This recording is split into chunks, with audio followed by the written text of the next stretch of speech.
Good evening, everyone, from St. Stanislaus High School in Bay St. Louis, Mississippi. It's time for the next round, actually the South State semifinals in the 4A classification. This best 2 out of 3 game series as the Sumrall Bobcats face the St. Stanislaus Rocketchaws. I'm Kelly Sander along with producer, engineer, director Jeremy Thompson on a perfect night for baseball with a slight breeze blowing out toward center field here at historic St. Stanislaus. On the hill for the Rocketchaws and loosening right now is Dawson Strong.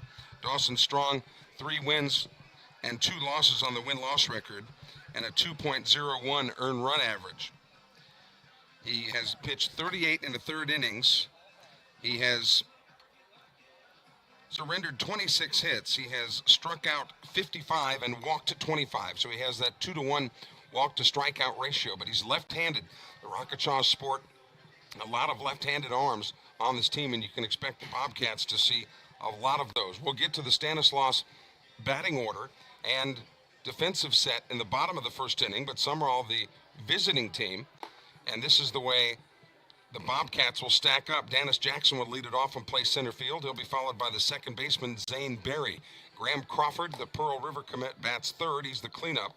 The switch hitter, no doubt, will be hitting right-handed tonight against the lefty Strong.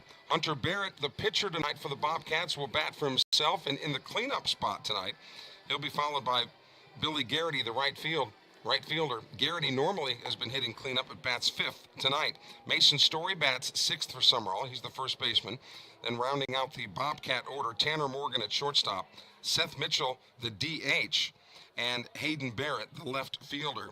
And the DH, Mitchell, batting for Sully Clark. So for Sumrall, it's Jackson, Berry, Crawford, Barrett, Garrity, Story, Morgan, Mitchell, and Barrett. So here's Jackson, who digs in with a batting average of .320 with no homers and 14 runs batted in. Lefty versus righty, the matchup as you see it. And the first pitch to Jackson is a fastball strike right over the middle part of the plate. Danis Jackson headed to Ole Miss as a football wide receiver. They play him to pull slightly, though one pitch is off the plate inside as they continue to try to bust Danis on the inner part of the plate. Third baseman Corbin O'Bannon in shallow at 3rd, thinking that Jackson might try to put the bunt down for a hit. Again, a slight breeze blowing out toward center field. Breaking ball misses high. 2-1 now. Jackson ahead in the count. A symmetrical field here at St. Stanislaus. 320 down the lines, 345 in the power alleys, and 370 to straightaway center field. There's a tap foul, evening out the count at 2 balls and 2 strikes. Game 1 tonight, obviously here in Bay St. Louis. Tomorrow night, Game 2 of this best of 3 game series will be a 7 o'clock start at Larry Knight Field in Sumrall. Strong gets the 2-2 sign. The left-hander kicks and delivers to Jackson. The breaking ball misses high and away. 3-2 now. As the count fills, the last thing you want to do is give the speed merchant Jackson, who has SEC wide receiver speed, you don't want to give him a free base. First pitch is chopped over the head of the third baseman O'Bannon. It's into left field. Jackson rounds first, flying into second base. The throw is a bit short. Jackson in with a hand first slide is there with a leadoff double here to begin the game for Sumrall. Brings up number 1, the second baseman, Zane Berry. So here's Zane Berry now, who's headed to East Mississippi this fall. Berry, the second baseman, hitting .448 with 2 home runs and 23 runs batted in. What's remarkable about Berry's batting average is a lot of the singles that he has notched this year have been of the infield variety. He's notorious for putting down that last-second bunt. And in a situation here where you've got Dawson Strong, a left-handed pitcher, you bunt that toward the third base side, Strong would have to turn his body all the way around in order to throw him out. Shows bunt there, but takes a pitch high. Ball 1. Sumrall batting in the top of the 1st inning in Game 1 of this series. St. Stanislaus, the number 1 seed in District 8 4A. Sumrall, the number 1 seed in 7 4A. That pitch is low and in the dirt. Nice job by the catcher Braxton Bean to keep it out in front of him and keeping Jackson at bay. And the question comes up, well, if Sumrall's a 1 seed and St. Stanislaus is a 1 seed, why do the Rocketchaws get home field advantage? We'll address that in just a minute. That's a question we've gotten a lot this week. The 2-0 pitch. Shows bunt, and it's tapped foul. Tried to push it down the first baseline, but it went foul, so the count goes 2-1. Every other year, the Mississippi High School Activities Association will flip-flop, the teams further north or the teams further south as far as their districts go. This year, it's further south. So if you have two teams that have the same seeding, both of these teams are number one seeds in their districts, it goes to the team further south, which obviously would be the Rocketchaws. 2-1 pitch is a strike on the corner. Little bender hits the corner there on the paint job. 2-2 now to Zane Berry with Graham Crawford, the switch hitting catcher, on deck for Sumrall here in the top of the first inning. The 2-2 pitch. Strike on the outside corner. Berry caught looking, down on strikes for the first out of the inning. Brings up number 34, the catcher, Graham Crawford. So Berry wasn't looking for him to go outside again, and he did, sending Berry back to the dugout. And here's Crawford now. Graham Crawford hitting .341. Remember, this is a switch hitting catcher with speed. 8 home runs, 39 runs batted in, and a cannon arm for this senior. Lefty versus righty here again. Jackson in scoring position at second for Sumrall here in the first. Going on the steal, throw to third is wide, but nice job by O'Bannon to keep it in the infield. Jackson with a steal of third base is there where a sacrifice fly could plate him. 8 home runs for Crawford, and there have been just as many from each side of the plate. To find a switch hitting player these days that can hit with power from both sides is really unique. 1-0 pitch. Swung on. There's a shot right at the third baseman, O'Bannon, and he steps on the bag for a double play. Danis Jackson was beaten back to the bag by about a half a step. What a play by Corbin O'Bannon. So Crawford is out on the line out, and Danis Jackson doubled up at third base. So as it turns out, Dawson Strong faced the minimum here in the first inning. No runs, 1 hit, no errors, and as it turns out, nobody left on base for Sumrall. So let's tell you what Stanislaus is up to now. Taylor LaFontaine, the center fielder, will lead it off. He'll be followed by the right fielder, Trace Rhodes. Colin Fredrickson at first. He's batting third tonight for Coach Mark Logan. Then comes Braxton Bean, the catcher, hitting in the cleanup spot. Dawson Strong, the catcher, hits for himself in the 5-hole. Then Corbin O'Bannon, who we just mentioned. I want so badly to say Conan O'Brien, but it's Corbin O'Bannon at third base. He bats sixth, followed by Peyton Sandrock, the left fielder. Ethan McNeil, the shortstop, is in the 8th batting position, and Tristan Bush rounds out the order. So for the Rocketchaws, who come in here 24-7, it's LaFontaine, Rhodes, Fredrickson, Bean, Strong, O'Bannon, Sandrock, McNeil, and Bush, and they will face Hunter Barrett for the Bobcats. Hunter Barrett, 6 wins, no losses, with a 1.37 earned run average. He has thrown 46 innings, has surrendered just 31 hits. He has walked 16 and struck out 43. So he has almost a strikeout per inning for the length of the season. The senior Hunter Barrett on the hill for Sumrall. This lineup that Sumrall has defensively on the field has 7 of 9 seniors. The only ones that are not seniors is the left fielder Hayden Barrett, who's the younger brother of Hunter, and the third baseman Sully Clark. All the rest of them are seniors. So Barrett gets the nod. He was not used in the Northeast Jones series. Halen Sanford and Cross Sibley were the 2 Sumrall hurlers in that series. So it shows you how deep the Bobcats are on pitching. And here's Taylor LaFontaine. Righty versus lefty, the matchup. So you see the outfield for Sumrall, left to right.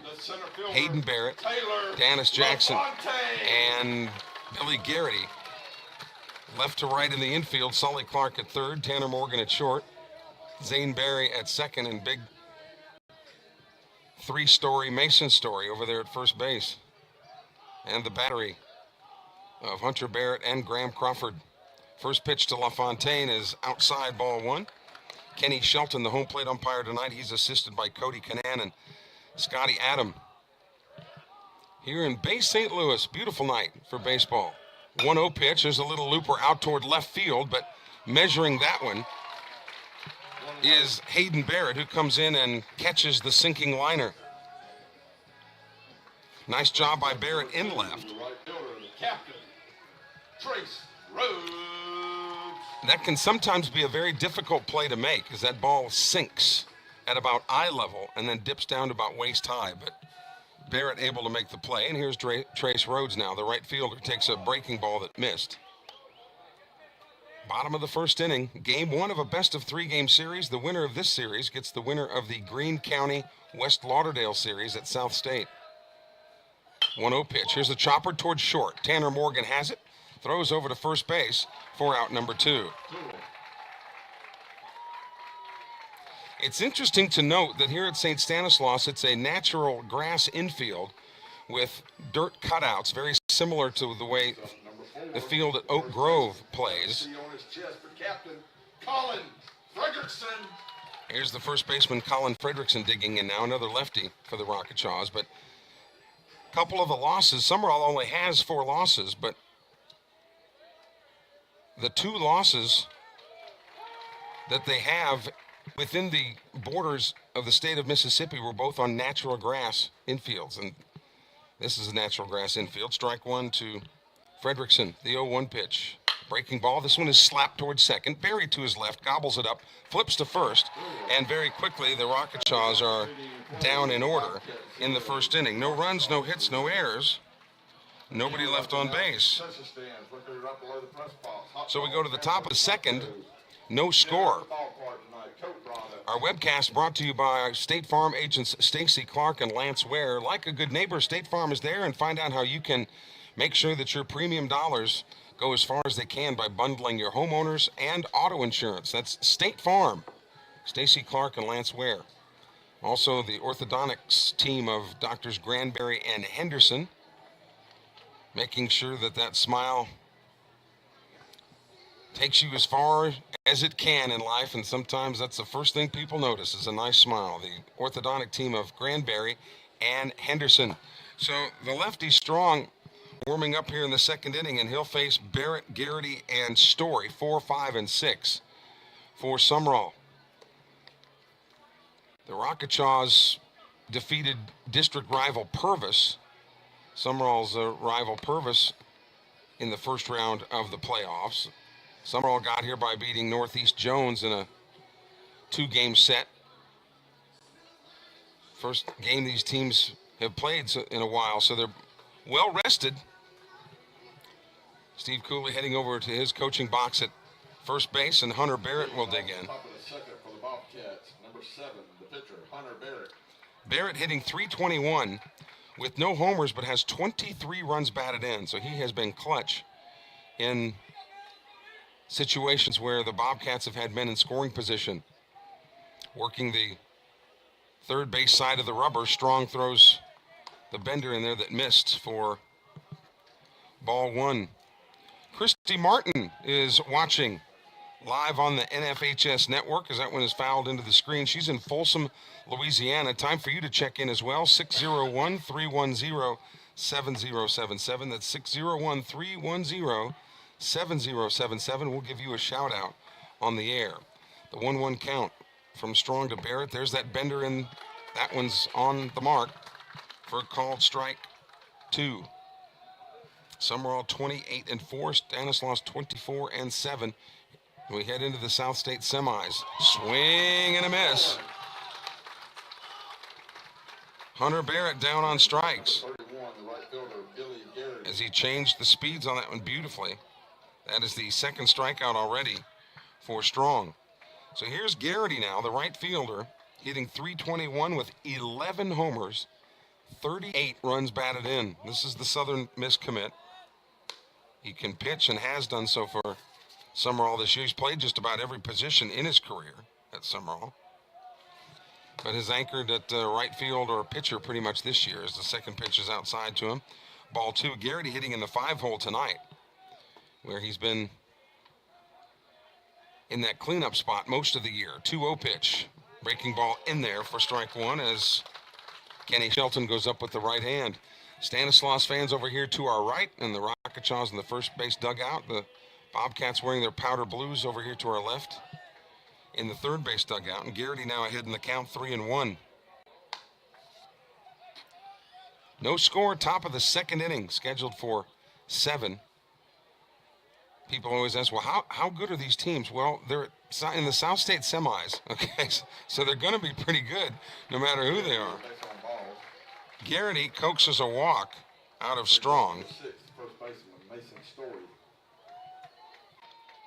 And it could be a lot worse. Garrity with that home run stroke, those very quick hands through the zone. He's at first base now, and with the left-hander Strong on the hill, Strong can look Garrity right in the eye over there.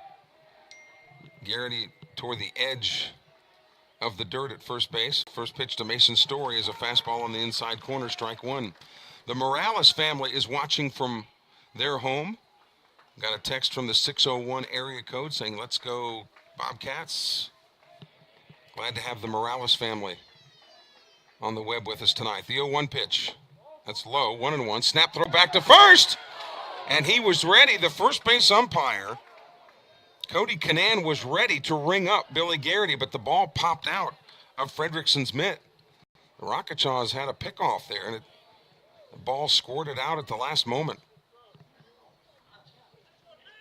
That's what it looked like from here.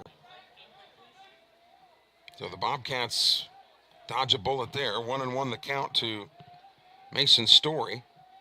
Swung on. Here's a shot inside the line at third. That's a fair ball. Garrity rounds second. He's on his way to third. That ball is in the corner. Decision time for Larry Knight. He will wave Garrity toward the plate.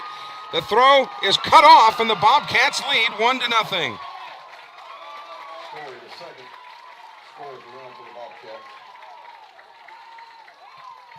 So Mason Story with a one-out double.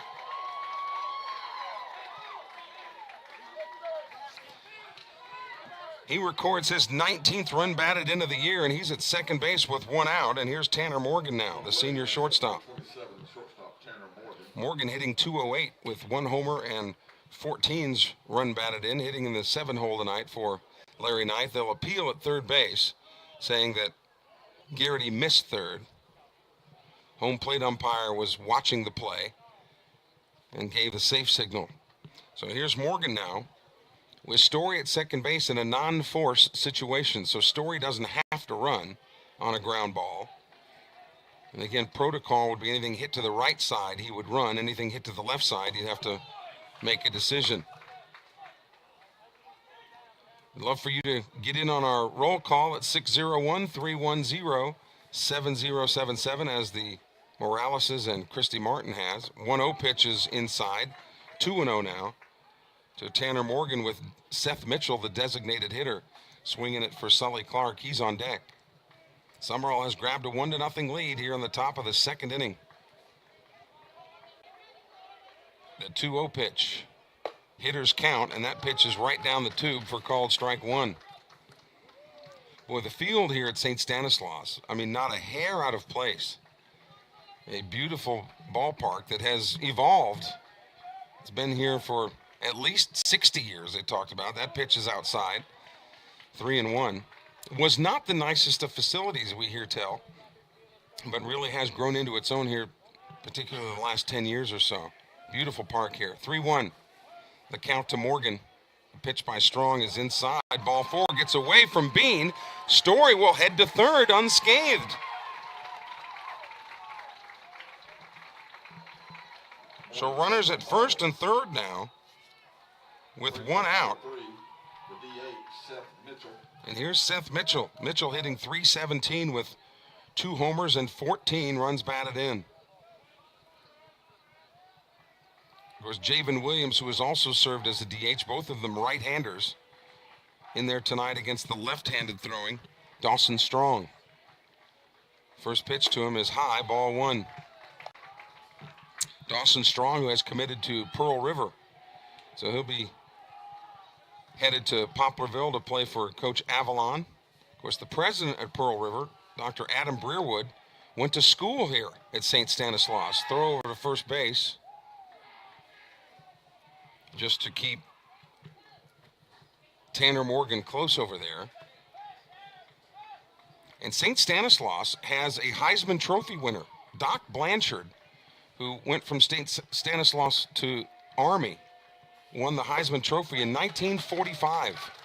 There's a swing and a miss, which would have been my sophomore year, 1945. And Pete Taylor, after which the Southern Miss Ballpark is named, was his locker mate here at St. Stanislaus. Some great stories at this school down here on the coast. Throw over to first. Morgan started to lean toward second, but saw the slow leg kick and got back to first. St. Stanislaus, one of the few boarding schools that are still left in the state of Mississippi, where some 80 students live on campus, 70 or 80, somewhere in there. 1-1 pitch, there's a breaking ball high, 2-1. Bobcats have runners at the corners here with one out in the top of the second inning. The inning started with Barrett striking out. Here's a little flare out towards center field. That ball is down. Story will score. Other runners going station to station, so it's an RBI single for Seth Mitchell, a little Texas leaguer into center. It's 2-0 Sumrall. With one away, runners on first and second, brings up number 9, Hayden Barrett, the left fielder. And runners at first and second. Morgan at second. Mitchell now, who has pleaded his 15th RBI, is at first. So first and second with one out, and here's Hayden Barrett. First pitch is a strike at the knees. Hayden Barrett, the younger brother of pitcher Hunter Barrett. Hayden, the sophomore, hitting 200 with a homer and 5 runs batted in. He will be playing the slot for the Bobcat football team this coming fall. Swung on, here's the chopper towards short. Bad hop over the glove. Here comes the throw home. Coming home in time is Tanner Morgan as the throw is short, and Sumrall leads 3-0. They will rule that a hit. So Hayden Barrett with an RBI single. One away, brings up number 5, Danis Jackson, the center fielder. Runners on first and second. And back to the top of the order, and Danis Jackson, who shows the bunt but then pulls back the bat on a pitch on the corner for strike one. Go Bobcats. They're watching in Oak Grove tonight from the 601 area code, the Picasso family checking in. There's a second strike on the corner. Glad to have the Picassos with us. You can join us as well at 601-310-7077. So 3 across already. The Bobcats looking for more. The 0-2 pitch checked the swing and was missed outside. Jackson doubled his first time up, just over the head of Corbin O'Bannon at third base. The 1-2 pitch. Swing and a miss. Jackson is out on strikes. 2 away. Brings up number 1, the shortstop, on second baseman, Zane Berry. Already the third strikeout of the game for Dawson Strong. So runners will be moving on contact now for Sumrall. And here's Zane Berry, who was one of those strikeout victims in his only other at bat. Breaking ball dropped in there beautifully for strike one. Berry hitting a torrid .448 coming into this series. And considering the Bobcats have played 32 games on the year to sport a .448 average, there's the same pitch and the same result. 0-2 now to Berry. Should he reach, then Graham Crawford would come to bat here in the top of the second. The 0-2. Inside. Nice job by Bean to pick that one off the dirt. Throw back to second. Wait a minute. Home plate umpire. It looked like there was a throw at second. And it was a dead ball as Zane Berry got hit. The throw to second base looked like it had picked off Seth Mitchell. But before that throw even happened, Kenny Shelton, the home plate umpire, called timeout, saying the ball was dead after it hit Zane Berry.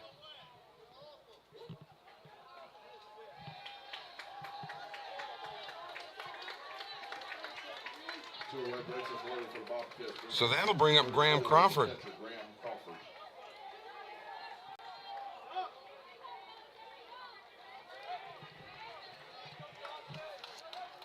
So the bases are loaded here. Breaking ball high. You've got Mitchell at third, Hayden Barrett at second, and now Zane Berry at first. Bases full of cats, and the 1-0 pitch is inside now. Crawford ahead in the count, 2-0, so he's got a hitter's count with the bases loaded and 2 outs. The carousel will start turning with the ball in play. The 2-0 pitch, high and inside, 3-0. And the cleanup hitter, Hunter Barrett, on deck. Sumrall has put across 3 here in the second inning. The 3-0 pitch, high and outside, ball 4.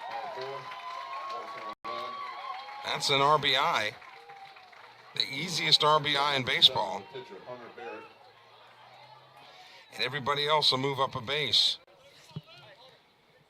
So Marshall Phillips will come in to run. Marshall Phillips, number 16, will be running for the catcher Crawford. And here's Hunter Barrett, who struck out swinging his first time up, so he's got a chance as a pitcher to help his own cause here. Sumrall leading 4-0, but the bases are loaded with 2 outs. Bobcats looking for more. The first pitch from Strong hit him right in the middle of the back.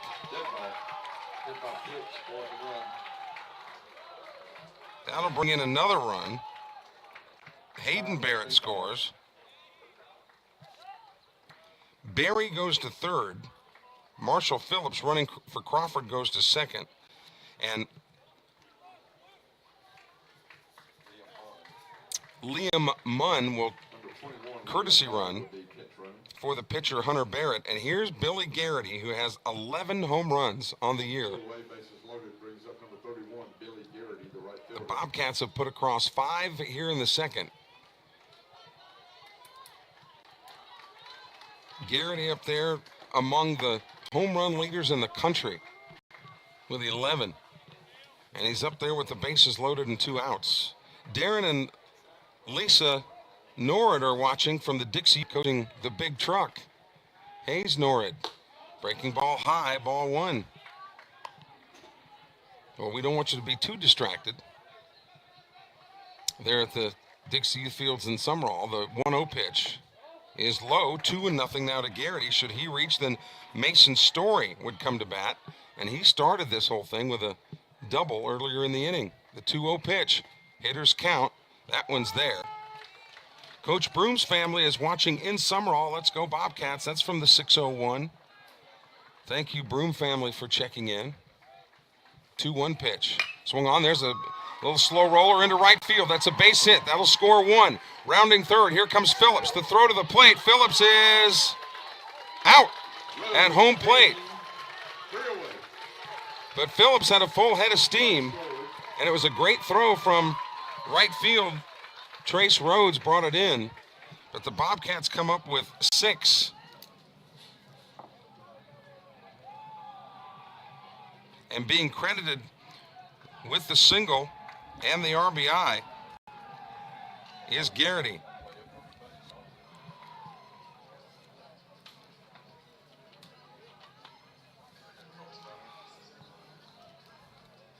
So that ends the inning for the Bobcats, but again, they come up with 6 runs on 4 hits. And boy, if you're Hunter Barrett, the pitcher, you're thinking, thanks a lot, guys. Man, as a pitcher, you talk about a luxury, going out there with 6 runs on the board. That's not a bad way to go to work. And you've got a wily senior pitcher like Barrett, who's been through the wars before, and it's almost like he's got a spring in his step even more than he had in the first inning. As we mentioned, now with a 6-run lead, he can go out there and relax a little. But the Rocketchaws didn't get here by rolling over to anybody, and it'll be up to Braxton Bean, Dawson Strong, and Corbin O'Bannon to get the Rocketchaws on the scoreboard here in the bottom of the second inning. Our webcast brought to you by our friends at Family Practice After Hours Clinic. You never know when you're going to get sick or get hurt, and that's why Family Practice After Hours Clinic is there for you. Located on Highway 98 near Merritt Health in Hattiesburg. Let's rise up. Number 20, the catcher, Braxton Bean. So here's Bean. Righty versus righty, this matchup now. Game 2 of this series slated for 7 o'clock tomorrow night at Larry Knight Field. 6-0 Bobcats here as Bean digs in, the cleanup hitter for Coach Mark Logan. They play him to pull just slightly. Danis Jackson shading him a little bit toward left. First pitch is a called strike on the corner on the fastball. So you can bet with this lead too, Barrett will work quickly. 0-1 pitch. There's a shot into left field. Base hit for Braxton Bean. Bean on first. Sharp contact into left field. Gives for Bean, number 3, Easton Logan. Logan, the courtesy runner for Bean at first base. And here's Dawson Strong, the pitcher now. Righty versus lefty. The Bobcats will look for a 2-ball here.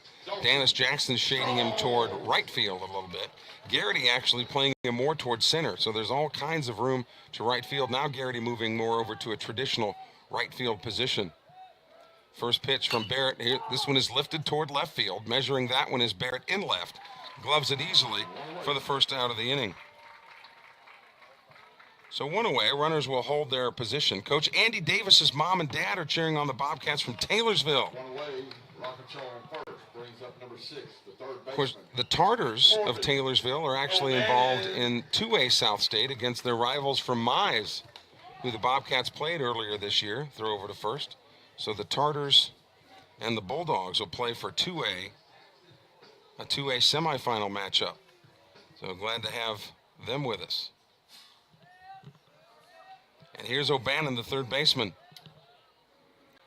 First pitch is a breaking ball in there for strike 1.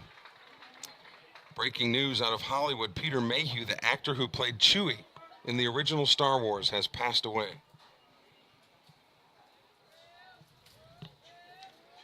That first movie come out in, what, 1975? Something like that? The 0-1 pitch swung on, and that one actually was fouled right at the top of the mask of Graham Crawford. So 0-2 the count. But you know how those Star Wars movies are. He may show up in the next one. Just saying. 0-2 the count to Corbin O'Bannon, hitting 6th in the order. The 0-2 pitch to him. Fastball just nibbled the corner for strike 3, and I think he knew it. Would like to have that one over again. So he's out on strikes. The first strikeout of the night recorded by Barrett. 2 outs with a runner on first, and here's Peyton Sandrock. Brings up number 15, the left fielder, Hayden Sandrock. Boy, the parade of lefties here for the Rockachaws. Danis Jackson now playing him straight up. First pitch is low, ball 1. The wind, which was a little bit more frisky earlier in the night, was blowing out toward center. What little breeze there is still going that way, but not near as much as before. That pitch is swung on and fouled out of play to the left. Ethan McNeil, the shortstop, on deck as the Rockachaws bat here in the bottom of the 2nd inning, trailing Sumrall 6-0. Throw over to first, runner back.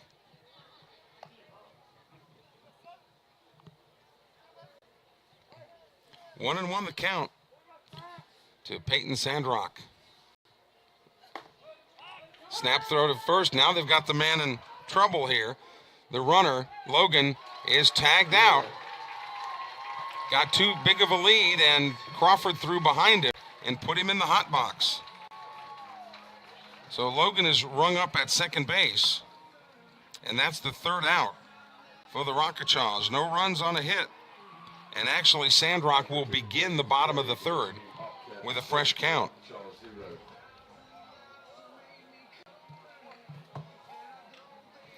And Sumrall will send up Story, Morgan, and Mitchell. As we head to the top of the 3rd inning, this webcast brought to you by our friends at Magnolia State Bank and Sonic Restaurants around the South Mississippi area. Premier Orthopedics and Lewis Norman All-Pro Realty. Thank them for their support. 6-0 here tonight in Bay St. Louis. Other teams in the district with the Rockachaws include the Bay High Tigers. Pass Christian, who Sumrall played earlier in the playoffs, is also in this district. Pass Christian was the 4 seed. St. Stanislaus was the 1 seed. East Central was the 2. I'm trying to think who else. Moss Point, the Moss Point Tigers. Boy, I remember when Moss Point was one of the most populated schools in the state. And they've fallen on hard times the past 10 years or so. Here's Mason Story, the Sumrall first baseman.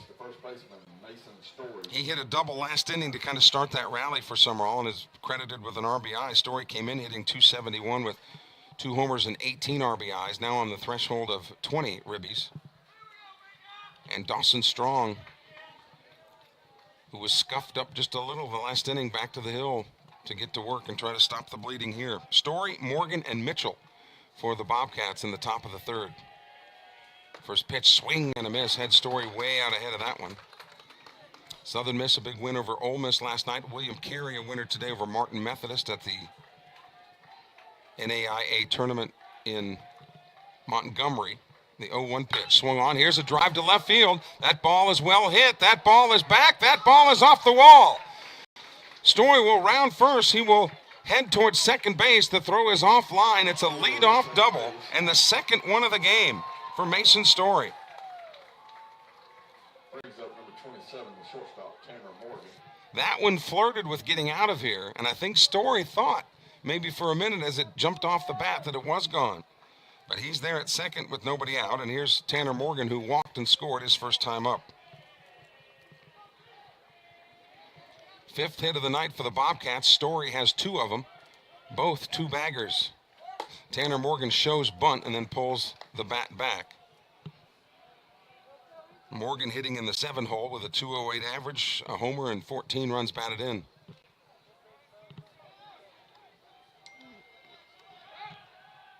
Patricia Wolf is watching on her phone.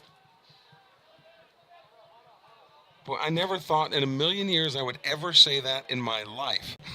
That somebody was watching a baseball game on their phone. Swung on, this one is popped out of play, a souvenir for somebody, but Patricia's watching in Oak Grove, saying, keep doing what you do.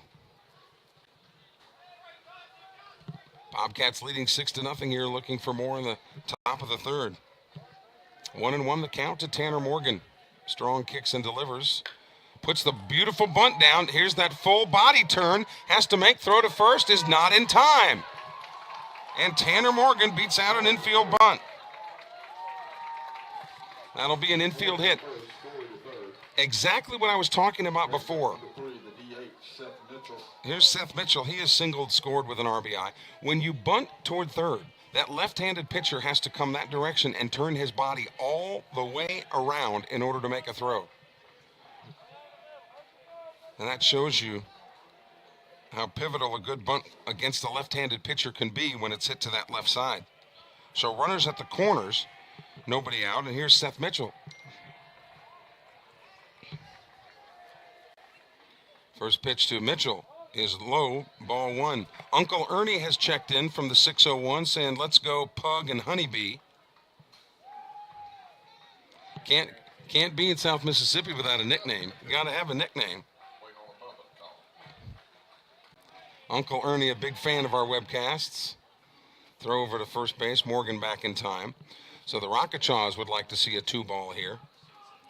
Seth Mitchell hitting .317 with now 15 runs batted in. The 1-0 pitch. Swung on. That's shot down the third base line. That ball is fair. That's inside the line. Story will score. Morgan rounding second. He's on his way to 3rd. He will pull the parachute there. Heading into second base is Seth Mitchell with his 2nd hit of the game, and it is 7-0 Sumrall. No outs. Runners on 2nd and 3rd. Brings up number 9, Hayden Barrett, the left fielder.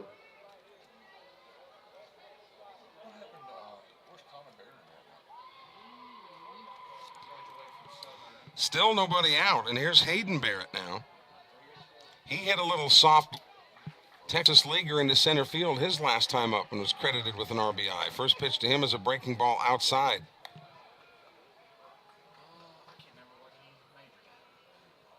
So Barrett in the 9-hole hitting 200 with a homer and now 6 runs batted in. Second pitch is a fastball on the corner.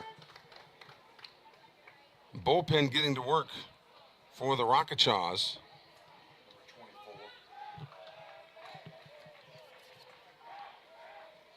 Fletcher, the sophomore, warming up. Swing and a miss.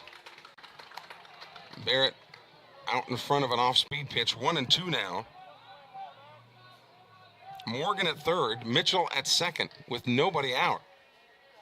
Swing and a miss. Barrett is out on strikes. That is the 4th strikeout.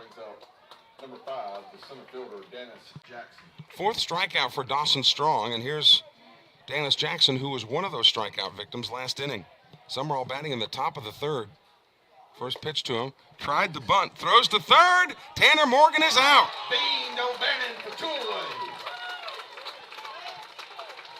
Larry Knight won't argue this one much, as Scotty Adam was right there on the play. Tanner Morgan got too big of a lead and was rung up at third, so there's 2 away now. Just Seth Mitchell left on the bases at second, and an 0-1 count to Jackson. Swung on, there's a chopper to short. Jackson with amazing speed down the line, but no match for McNeil at shortstop, and Jackson is out on the 6-3. But the Bobcats do come up with another run. Another run on 3 hits. So we go to the bottom of the 3rd inning here in Bay St. Louis. The Bobcats lead the Rocketshaws 7-0. We want to thank our friends at Com South for their sponsorship of our webcasts. Com South with 3 locations across the state. Actually, they're located in There's 4. How could I make that mistake? Hattiesburg, Laurel, Macomb, and Meridian. Com South offers a full portfolio of 2-way communications, 911 call taking, radio dispatch consoles, safety solutions, including GPS tracking. Again, Com South, Hattiesburg, Laurel, Macomb, and Meridian, proud to be with us on the webcasts. So Hunter Barrett gets back to work, and he will face, as it turns out, 7, 8, and 9. He has had some base runners against him, but as fate would have it, he has faced the minimum amount of hitters. Sandrock was up there at the plate when Logan got in that pickle between first and second and was rung up by Sumrall. So Sandrock will go up there with a fresh count, and he'll be followed by McNeil and Bush. Here in the bottom of the 3rd, game 1 of a best-of-3 game series, the other South State semi. How about the Greene County Wildcats? A number 3 seed in Sumrall's division. Nobody thought they would beat Florence, and they had to win the last 2 to do it. No surprise necessarily that they won at Leaksville, but then they had to go back up to Florence and win that series, and that's exactly what they did. Let's get up and rise up for number 15, the left fielder, Peyton Sandrock. So here's Sandrock now. Again with a fresh count. Danis Jackson will shade him toward left field, so they think he may go the opposite way here. Barrett gets the sign, kicks and delivers. First pitch is low, ball 1.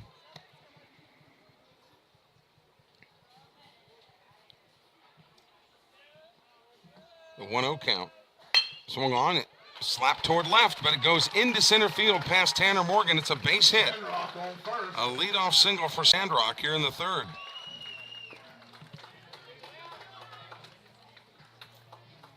Number 11, the shortstop, Ethan McNeil. So here's McNeil now, hitting 8th in the order. Should the Rocketshaws win this series, they would have home field advantage at South State. It doesn't matter who would win the Lauderdale or Greene County series. The Rocketshaws would have home field advantage. There's a called strike. Because if Lauderdale wins, they would be a 1 seed, but the Rocketshaws are also a 1 seed, and as we talked about last inning, the district further south this year gets that tiebreaker. So they would get home field advantage against, throw back to first, they would get home field advantage against West Lauderdale. And of course, Greene County's a 3 seed. So a 3 seed would never get home field advantage over a 1 seed. So the Rocketshaws have got home field advantage sitting in front of them if they can win this series. Here's the 0-1 pitch. That's too high. 1-1. On the other side of the coin, Sumrall, too, would get home field advantage the rest of the way, because if Sumrall wins this series, Lauderdale's a 1 seed, but Sumrall is further south, and Greene County's a 3 seed, and Sumrall's a 1 seed. 1-1 pitch. Fly ball toward right field. Garrity moving back to his right, has an eye on it, and it gets over his head. I'm not sure if it bounced off of his glove or not. They played him a little bit too shallow, and Garrity could not catch up with it. McNeil on first. They rule that a hit. So McNeil, Send Rock over at third. with the longest single you're ever going to see. Your second baseman, Tristan Bush. Garrity was played a little bit shallow in right field, but looked like he had a beat on it, moving back into his right. And you thought for a minute that he caught it, but when you saw his reaction, you knew that he didn't have it. So runners at the corners here, and here's Tristan Bush, his first look at Barrett. Breaking ball high, 1-0. So I guess it doesn't matter who wins this series between Sumrall and St. Stanislaus as far as home field goes. The winner of this series will get home field advantage at South State. The 1-0 pitch. There's a fastball. Strike on the corner. And Bush may have been on the take there until he gets a strike. Number 9 man in the order, Taylor LaFontaine on deck, throw over to first base. Sumrall, you would think, would concede the run if they could get the 2-ball here.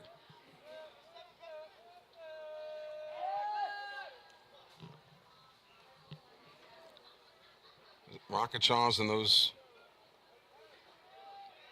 black pinstripes with white tops. Bobcats in their powder blue. Swung on and a souvenir to the right side. That one gets out of play.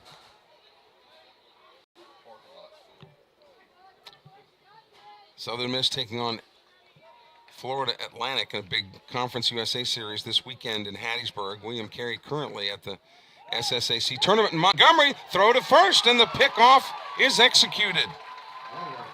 McNeil is rung up at first base. Another pickoff for these Bobcat pitchers. They have helped themselves so many times this season with plays like that. So a runner at third, 1 out now, and a 1-2 pitch to the hitter. Just missed outside. Barrett thought he had the fastball on the corner. The count goes to 2-2 to Bush.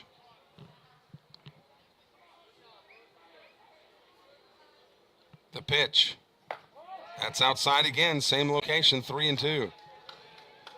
But wow, just a minute ago, the Bobcats were dazzled a little bit with an uppercut, but now have picked a man off at first. The payoff pitch, swung on. This one is a fly ball to right field. Garrity moving back again. This one he's able to handle, but the momentum carrying him backward will not even allow him to get a throw in. So it goes as a sac fly for Bush and an RBI, and it's a 7-1 baseball game. Alrighty, Rocketshaw fans. 2 outs in the inning, and here's Taylor LaFontaine. Number 1 in the lineup, the center fielder, Taylor LaFontaine. It's a great last name, LaFontaine, unless you've got to take the ACT and fill out all those bubbles for your last name. You'd be there for half a day. Swinging a foul tip into the screen.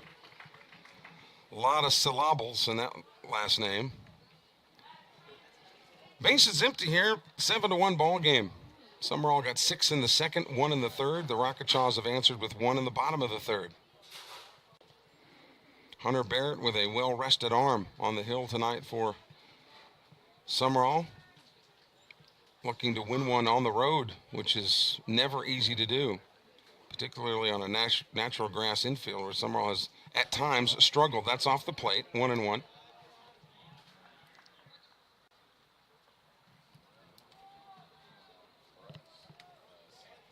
Playing him straight away, the 1-1 pitch, high and inside.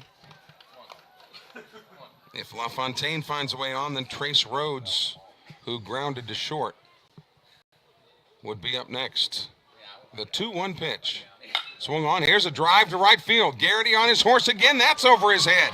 That bounces off the wall. Here comes the throw to second. Will there be a play? Quick throw, not in time. Moody to second.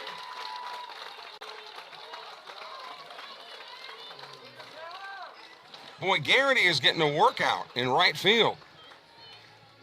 And he's been fairly shallow early in this game, and a couple have gotten, nearly three have gotten over his head. Two have, and nearly a third one. But with 2 outs, here's Trace Rhodes now. Gentleman number 2, the right fielder, the captain, Trace Rhodes. Out of here in the bottom of the third, the Rocketshaws.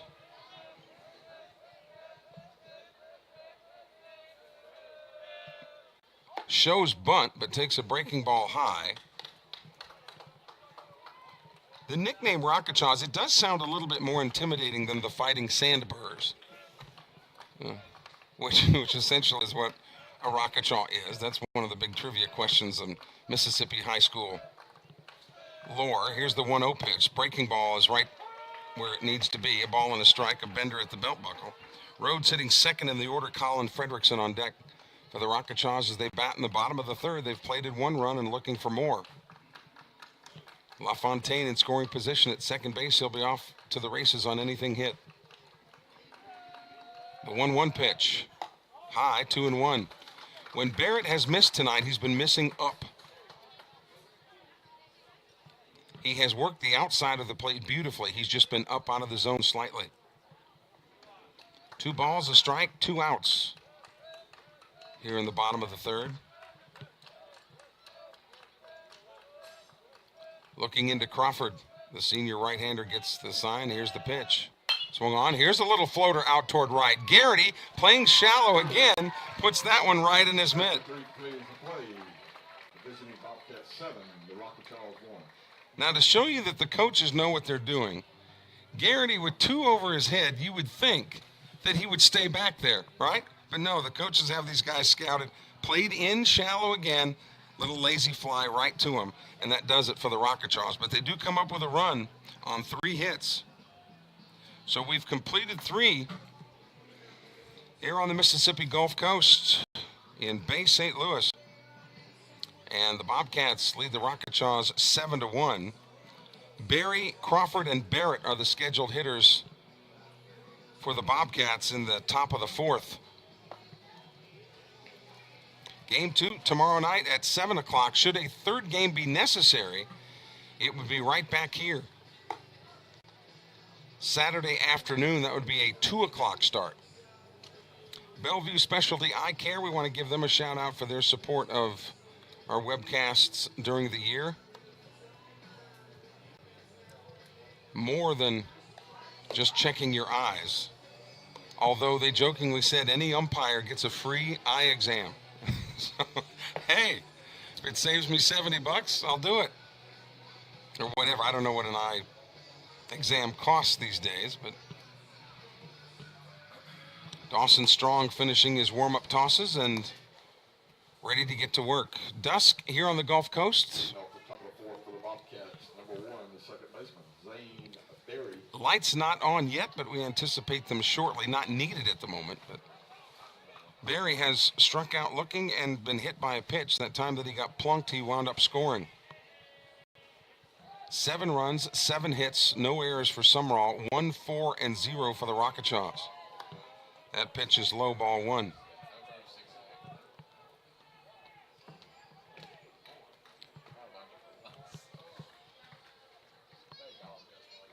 Lefty versus righty here. They play Barry to pull slightly. Second pitch, swing and a miss. Barry headed to East Mississippi, where he'll be a Lion next year.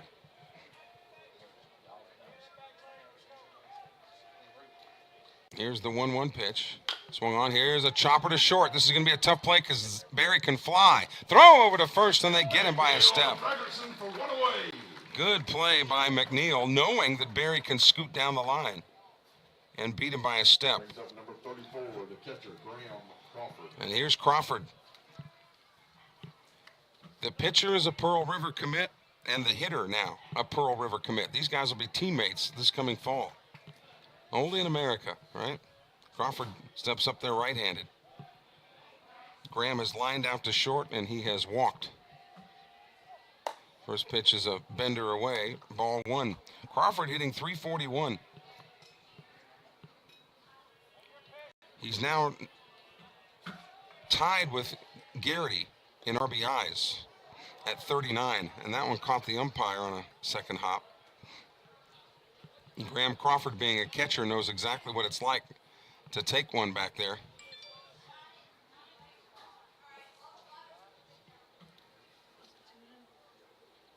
So 2-0 to Graham Crawford. Boy, whatever they're cooking in the concession stand, it's about to kill me because it smells great up here. Umpire taking his time, Kenny Shelton, just to make sure his chest protector's where it needs to be. An equipment malfunction, I guess they call it. Got to make sure that the umpires are every bit as safe as the players.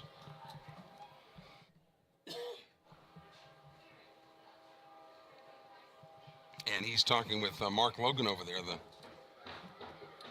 coach of the Rocketchaws.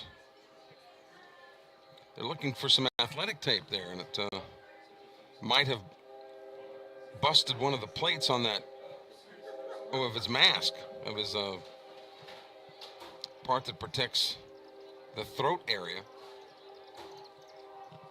So, meanwhile, back at the ranch, Crawford has a 2-0 count. Bases are empty, one out here for Sumrall in the top of the fourth. Scheduled for 7.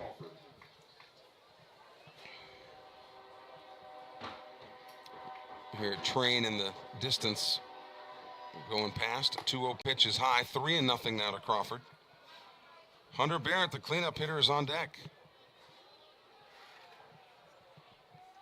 The 3-0 pitch. There's a strike. Strong coming in had walked 25 but struck out 55, so a little bit more than 2-1. You want a 3-1 strikeout to walk ratio, and there's another walk. So Crawford is there again. He will be lifted for a courtesy runner, and again it'll be Marshall Phillips.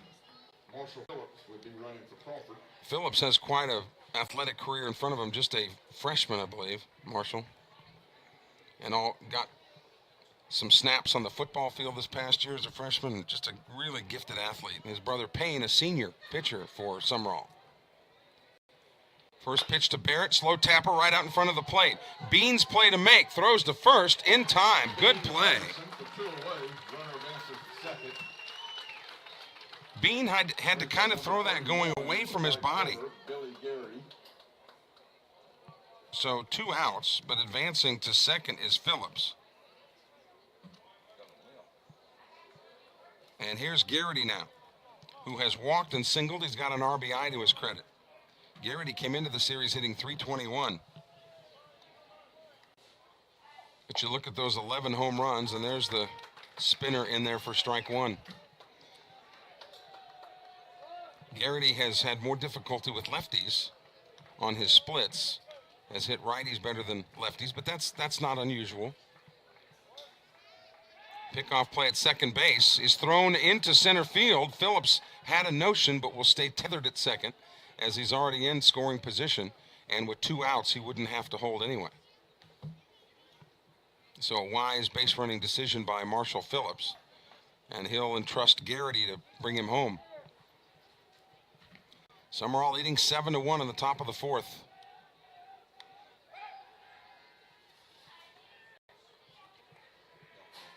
You look at Marshall Phillips, just a freshman, a pretty big kid for just a freshman. Here's the 0-1. Inside, trying to get Garrity off the plate a little bit. 1-1 now to the senior right fielder. Boy, there have been some games where Garrity hasn't had any work at all in right field, and tonight he has had plenty of work in right field, including last inning, where he really put some miles on the tires.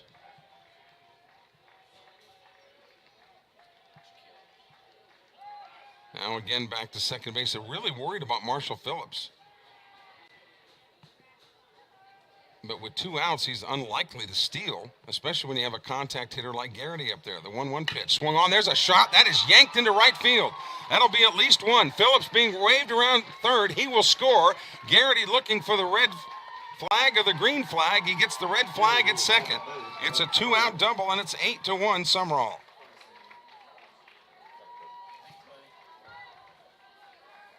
Man, did he yank that ball down into the corner. Second brings up number 6, Mason Story. So here's Mason Story. All he's done is double twice tonight. That average will creep up from 271 with a 2-for-2 night. That one bounces up there, gets by Bean, and streaking down to third base will be Garrity. Bobcat to third base. So 1-0 to Big Mace. Story 2 homers and now 19 runs batted in. But he has seen the ball well here tonight. That pitch is outside, 2-0. Should he reach, then Tanner Morgan would come to bat. The only inning that Sumrall did not put a run across was in the first. And they went pretty quietly, though Jackson led off the game with a double. 2-0 pitch. That gets away from Bean. Streaking to the plate. Here comes Garrity. Throw to the plate, and he beat it. Boy, tough call. But once Garrity made the decision, he came with a full head of steam and just beat the tag at the plate. So another run across. It's 9-1 Sumrall. 2 outs, bases empty now, and a 3-0 count to Story. That one bounces up there again, and Story takes his place at first. Brings up number 27, the shortstop, Tanner Morgan. Second walk of the inning, issued by Strong.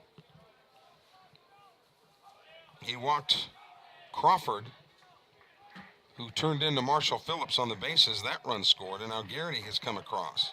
So here's Morgan, who has walked and singled, and takes the first pitch for ball 1. Morgan hitting .208 with a homer and 14 runs batted in. The 1-0 pitch swung on. That one is wide of third. Rockachaw's again beginning to warm. Dossett, the junior, heading to the bullpen down here to our right. 1-1 the count to Tanner Morgan. That pitch was outside, and it looked like Strong nearly balked there. I'm not sure that he had the set for the full second. 2-1 the count now. That's short. Gets by in front of Bean. Throw to second base. And he did not slide. Story didn't slide at second base. He thought he had it. So he is thrown out at second. And the Bobcats will settle for 2. 2 runs on 1 hit. There were a couple of walks.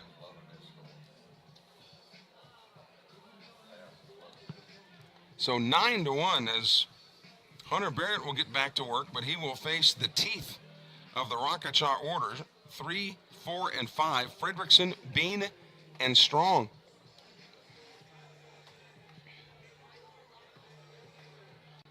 Glad that you're with us wherever you might be watching the webcast from. We've heard from a lot of you, but not too late for you to check in if you haven't already at 601-310-7077.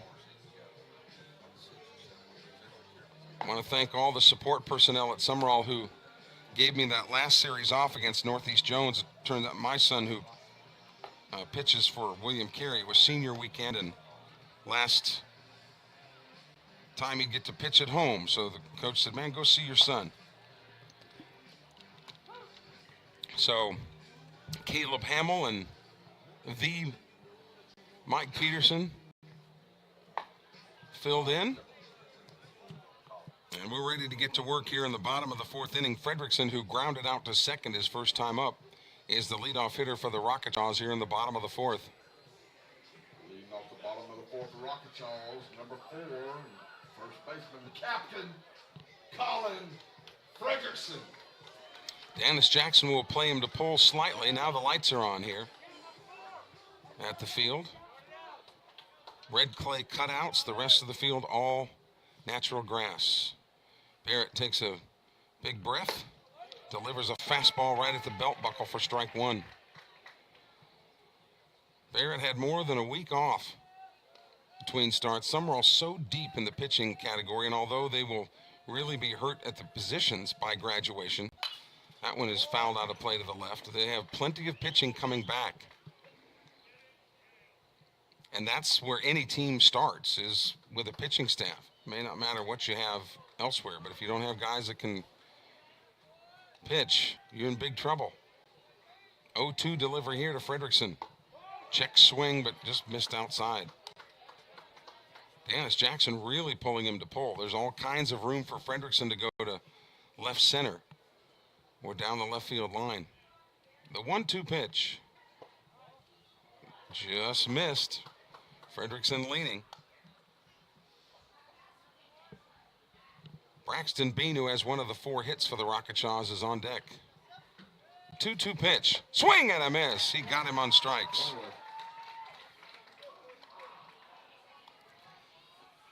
That is just the second strikeout of the night for Barrett, who coming into tonight had averaged about a strikeout per inning.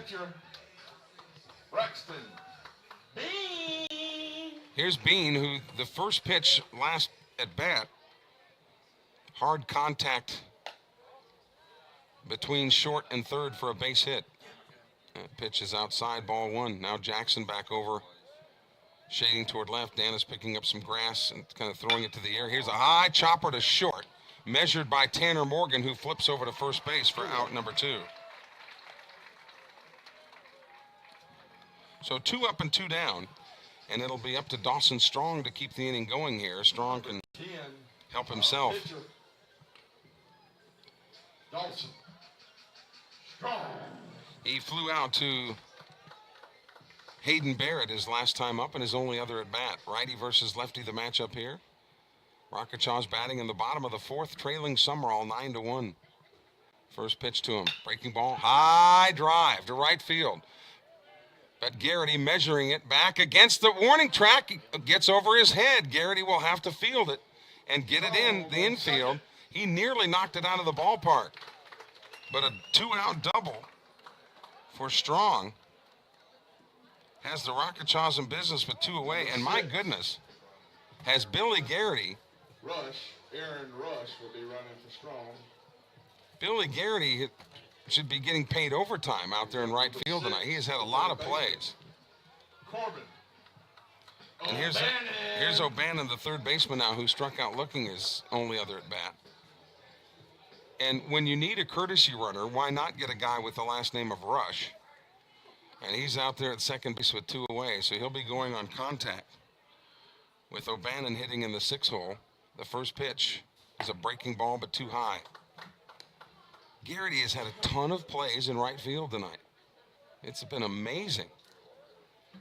They've been deep, they've been shallow. But again, when you have a lot of left-handed hitters like the Rocketshaws do, that's the primary pull field. Pickoff play to second base. Runner back just in time.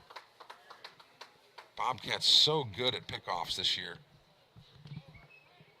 and have punched one of the runners out tonight via a pickoff. Two pickoffs tonight. Should O'Bannon reach, then Sandrock would come to bat here in the bottom of the 4th. The 1-0 pitch. Fastball on the corner. Kenny Shelton with the quick right hand. No wind at all now. The wind has kind of taken the rest of the night off, it would appear. The flags in center field, quiet at the moment. Both teams have kept it in the ballpark, although the Rocketshaws have threatened with the fence a couple of times. 1-1 pitch, outside, 2-1. So we're down to 4 in the South. We mentioned the other semi is the Greene County Wildcats, who finished as the 3 seed in Sumrall's division, going up against mighty West Lauderdale.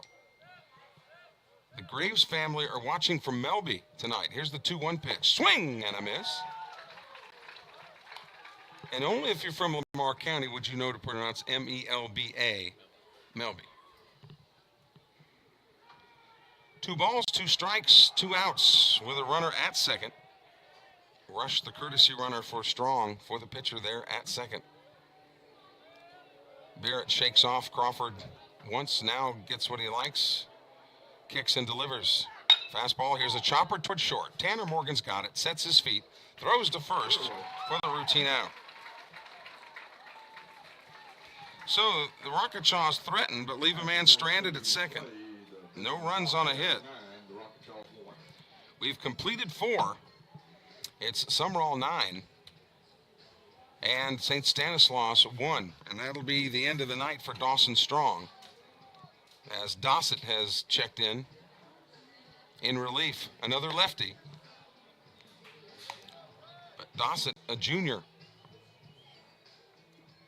Now pitching for the Rocketchaws, number 6, Brad Dossett.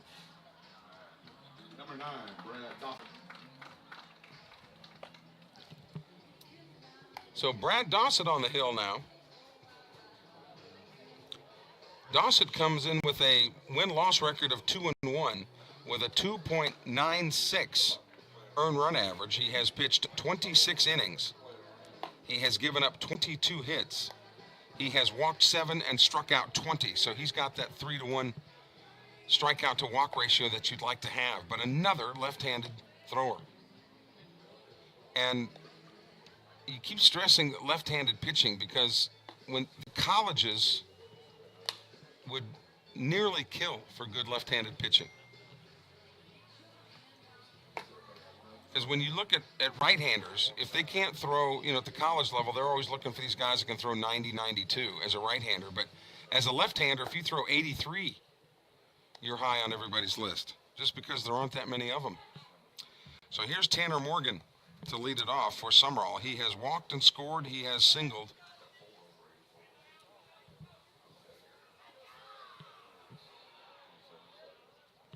So 7, 8, and 9 for Larry Knight to face Brad Dossett.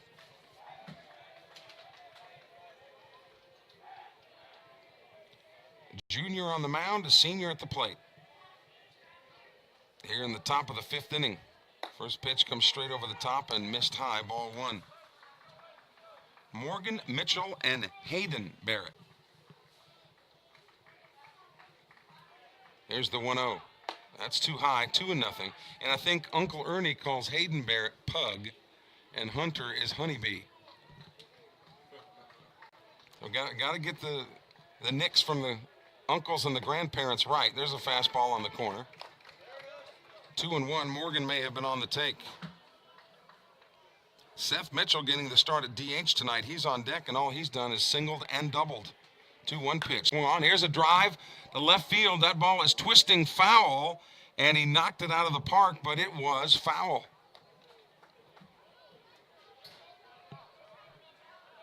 Morgan has 1 round tripper on the year.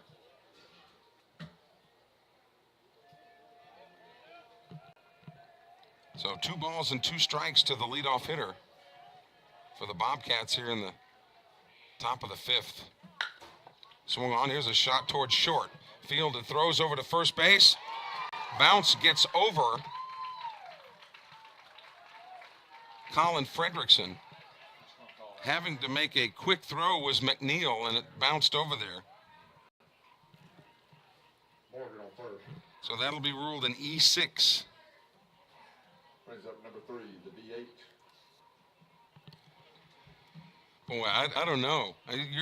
This is St. Stanislaus' home field, and being pretty tough on the hometown shortstop. I think that as deep as he had to go to the third base hole, I think I'd have rolled that a hit. But that's what's great about America, right? Timeout is called. The home plate umpire Kenny Shelton. And I think what they're talking about here is when the throw came to first and bounced over Fredrickson's head, did the ball get into the dugout area, which they now rule that it did, at which case Tanner Morgan is awarded second base. Brings up number 3, the DH, Seth Mitchell. So Mitchell has made the most of his DH start tonight. Mitchell hitting .317, but working on a 2-for-2 night, so that average will go up. As he sees his second lefty, this one, Brad Dossett. First pitch to him. Breaking ball, boy, and a beauty. Boy, that bender came in there at about 50 miles an hour and dropped right into the strike zone. Nice pitch. Mitchell hitting 8th in the order for Larry Knight. I think Dossett may have wanted to call a pickoff there, but no defender back there to receive. They're playing Seth Mitchell to pull. All kinds of room in right center. The 0-1 pitch. Another breaking ball. There's a rope into left field. That's a base hit. It is down. Rounding third is Tanner Morgan, but he will put on the brakes. Seth Mitchell with his third hit of the night. Morgan the third. No outs. Brings up number 9, the left fielder, Hayden Barrett. And here's old Pug. Hayden Barrett, who has singled with an RBI, and he struck out swinging his last at bat.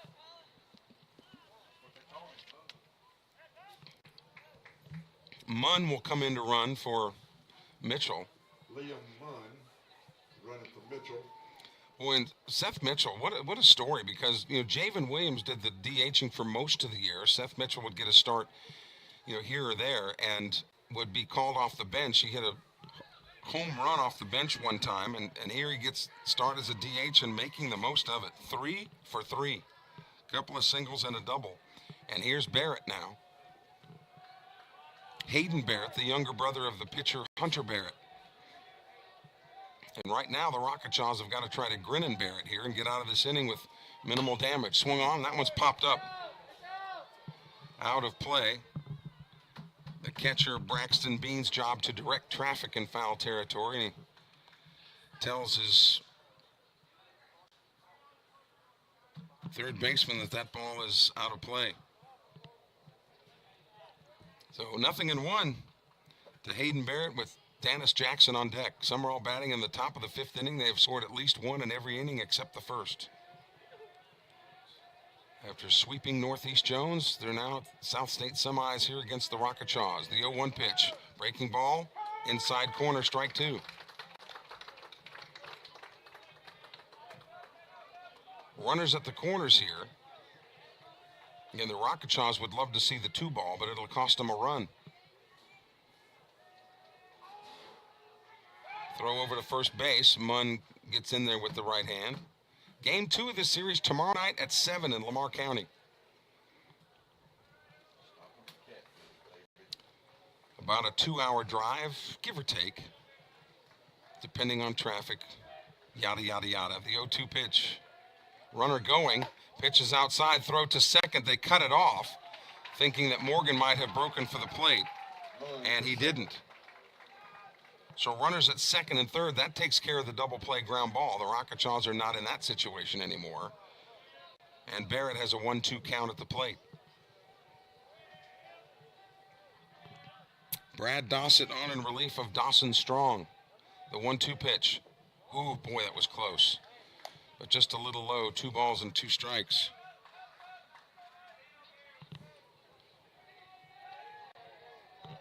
Dossett, a junior, so he's got another year left on his contract. The Rocketchaws pull the infield in. The 2-2 pitch, low, 3-2. The advantage of pulling the infield in is obviously you can cut the man down at the plate should he run. These runners are not in a forced situation. The drawback is anything hit sharply will usually get by the infield. Swung on, there's a rope, but foul down the left field line. Got the fastball and jumped on it, but a little bit out of ahead of it and pulled it. 3 balls, 2 strikes to Hayden Barrett. Runners on second and third, so again, they don't have to go anywhere. 3-2 pitch. Breaking ball, shot foul again. Into the dugout over here to our left. If Sumrall were to win this series and West Lauderdale win its series, it would be a rematch of last year's 3rd round matchup that Lauderdale won. So Bobcats would love to get revenge Would love to get that opportunity. 3-2 pitch, swung on. That's a shot down the left field line, but that's foul. So old Pug's more like a bulldog right now. Battling off 3-2 fastballs.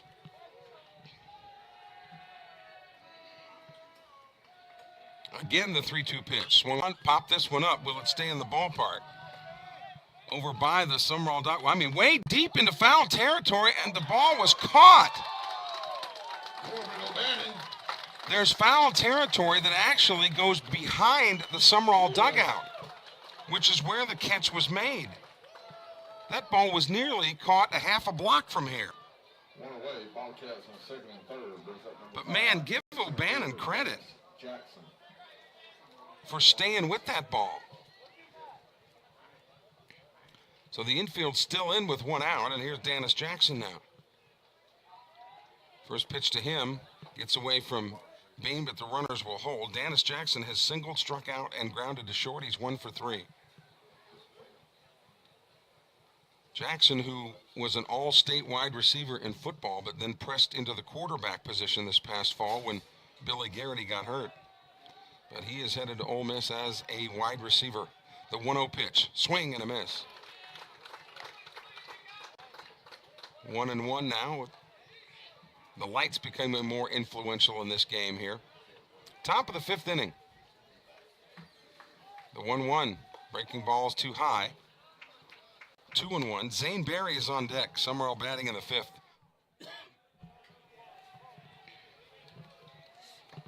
So Jackson has worked himself into a hitter's count here at 2-1. Swung on. Here's a little flare out toward left center field. Coming on in center, making the catch. And a nice catch in center field, like he was sliding into second. LaFontaine made the catch, but tagging and scoring at third is Morgan. They'll appeal that he left too soon, and the ruling is that he didn't. Bobcat on second, 2 away, brings up number 1, the second baseman, Zane Berry. So Danis Jackson will be credited with a sac fly RBI. His 15th of the year. And Munn now will be moving on contact at second base. Breaking ball to Zane Berry. Chopper, play it short. They'll have to hurry. Quick throw. Look out. This ball is thrown out of the ballpark. So Munn will score. Zane Berry will get second base. Bobcat scores. Berry to second. And that has to be ruled a hit, huh? I don't know.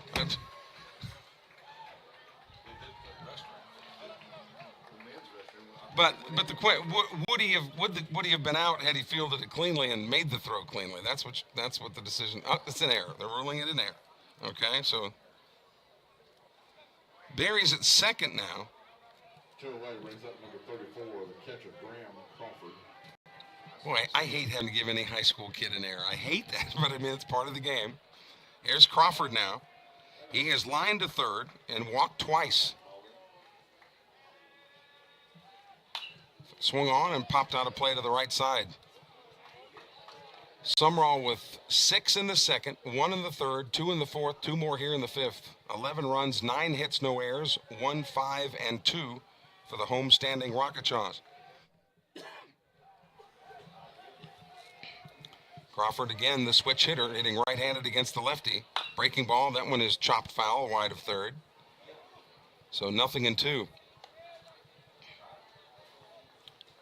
Graham Crawford going to Pearl River, which of course now under Michael Avalon ranked as one of the top JUCO schools in the country. But I'm telling you, whoever gets Crawford at the D1 level is getting a steal because he runs really well for a catcher, hits with power from both sides, has a cannon of an arm, and has been a 3-year starter, I think, maybe 4, at the catcher position, and has been as durable and injury-free as anybody you've ever seen at that position. The 0-2 pitch. Swung on. Here's a high fly to center field. LaFontaine measuring that one in center, waiting on it, puts it away for the final out of the inning. But man, it was hit so high that Munn had about crossed home plate by the time it came down.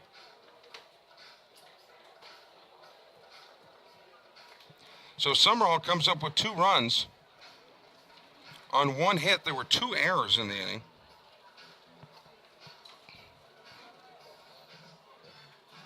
So we go to the bottom of the 5th.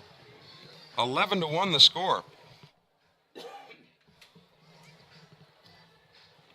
And Hunter Barrett plods to the mound.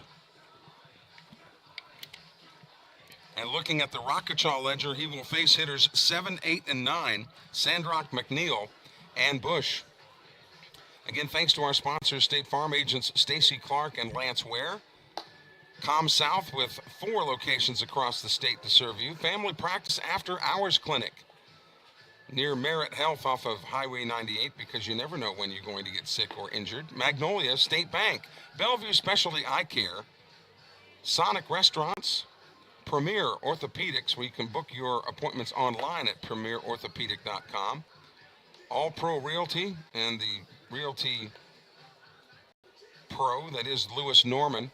Diversified Forestry, a shout out to, have been a longtime sponsor of the webcasts, and the orthodontic team of Doctors Granberry and Henderson. Kelly Sanner along with Jeremy Thompson as we head to the bottom of the 5th inning.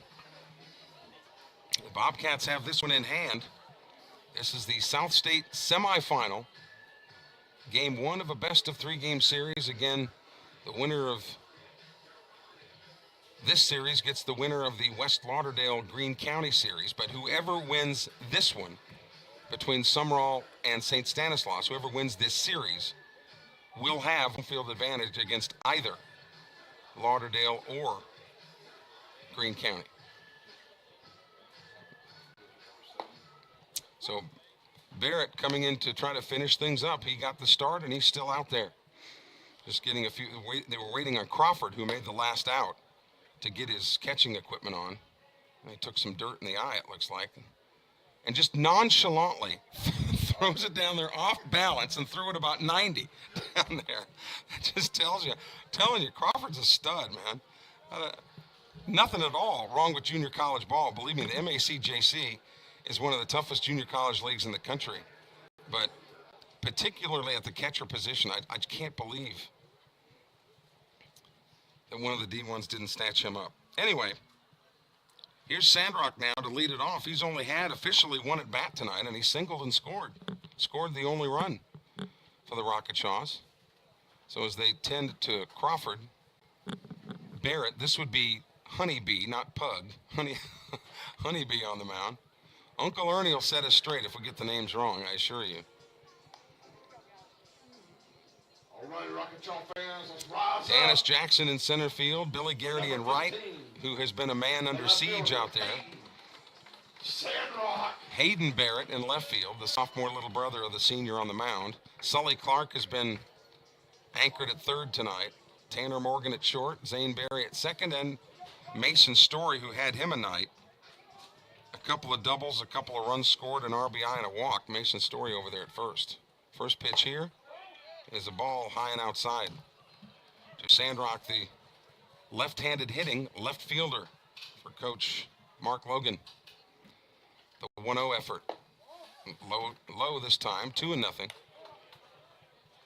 Boy, Barrett working quickly here in the 5th.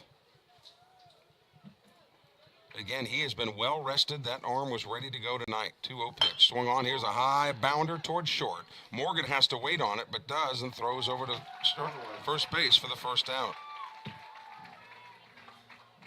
Brings up number 11, shortstop, Ethan. The infield for Sumrall has measured up just about every ground ball here tonight. And you know, the 2 games that they lost inside the boundary of Mississippi, both losses that they took in Mississippi were on natural grass fields, but they have measured these beautifully tonight. First pitch to McNeil is outside, ball 1. Billy Garrity's grandparents, Uncle James and Uncle Raj, are watching in Mendenhall, and they say, "Go Bobcats." So that's Uncle James, Uncle Raj, and Billy Garrity's grandparents. Glad to have you along from the 601. 2-0 the count to Ethan McNeil. He singled in his only other at bat. He wound up getting picked off at first base. The 2-0 pitch. There's a strike on the inside corner. Barrett, you would think with this lead now, would just work fastball primarily and trust his defense. Fastball count here at 2-1. And there's a fastball, but it's low, 3-1. 11, 9, and 0 for the Bobcats. 1, 5, and 2. And that's outside. McNeil, base on balls. McNeil with the walk with 1 out. Brings up number 7. The second baseman, Tristan. Now, McNeil has the idea now that Barrett will try to pick him off, and you know that Crawford went out there and said, look, you got this guy before over at first. So McNeil, you would think, would be pretty close to that bag, especially being down by the margin that they are. Here's Bush with he's got a sacrifice fly and an RBI. Rockachaw's batting in the bottom of the 5th here. First pitch to him, swung on and laced foul over here to the right. Boy, one of the oldest campuses in the state, St. Stanislaus. So many great stories surrounding this school and athletic program. There's that quick throw back over to first. The Heisman Trophy that Doc Blanchard won in 1945 is on display here at the school. The 0-1 pitch. Breaking ball lifted, foul out of play to the right. Doc Blanchard in 1941, I think, graduate of St. Stanislaus, went on to Army, where he won the Heisman Trophy. But was safe from Hurricane Katrina, and as we mentioned, on display at the school. The 0-2 pitch, tried to get him to fish, but laid off the fastball outside 1-2. Again, no wind to speak of, but Danis Jackson is essentially standing in right center field. So they don't expect Bush to be able to get around on the Barrett fastball. 1-2 pitch. There's the breaking ball, swung on, slow roller to short. They'll flip to second for 1, over to first, not in time. So it's a fielder's choice. Runner at second is out. So 2 away, and they'll go back to the top of the order for Taylor LaFontaine, who has lined softly to left and has doubled to right. To the top. Number 1, the center fielder, Taylor LaFontaine. So the Bobcats, with the 10-run rule in effect, the Bobcats are an out away from icing this one in game 1. So Barrett checks the runner and comes with the breaking ball, swung on, ground ball to short. Tanner Morgan flips to second for the force out, and Sumrall has won this game. 10-run rule in game 1. Final line score, Sumrall 11 runs, 9 hits, no errors. For the Rockachaw's, 1 run, 5 hits, 2 errors. The winning pitcher is Hunter Barrett. He goes 7-0 on the year. The losing pitcher is Dawson Strong. He goes 3-3.